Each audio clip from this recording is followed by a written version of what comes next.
সকাল থেকে রান্নার অনেক দেরি হয়ে গেছে। ভাবলাম কি রান্না করব। তো অনেক ভেবে ভাবলাম যে লাউ চিংড়ি রান্না করি।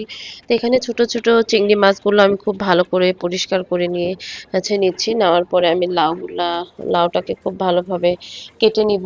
আর লাউগুলো কাটতে গিয়ে দেখি যে লাউ এত পরিমাণে মানে একটু বুড়া টাইপের লাউ হয়েছে আর কি, যেটা গ্রাম অঞ্চলের মানুষজন বলে। তারপরেও লাউটাকে খুব ভালোভাবে আমি কেটে নিলাম। নেওয়ার পরে এখন চিংড়ি দিয়ে লাউ দিয়ে খুব ভালো করে কষিয়ে আমি এটাকে রান্না করব। আপনারা কে কে লাউ চিংড়ি খেতে পছন্দ করেন অবশ্যই কমেন্টস করে জানাবেন। আর আমার ভিডিওটা যদি আপনাদের ভালো লেগে থাকে তাহলে অবশ্যই ছোট্ট করে একটা লাইক কমেন্টস করবেন। আর সবসময় আমার পাশে থাকবেন। তো আমার লাউ চিংড়ি রান্নাটা মোটামুটি হয়ে গেছে। এই রান্নাটা আমি মূলত আমার একটা পরিচিত ভাবির মাধ্যমে রান্নাটা শিখেছি। আগে আমি এই রান্নাটা ওইভাবে করতে পারতাম না। যাই হোক, এখন খেতে আমার অনেক ভালো লাগে। সবাই ভালো থাকবেন। আল্লাহ হাফেজ।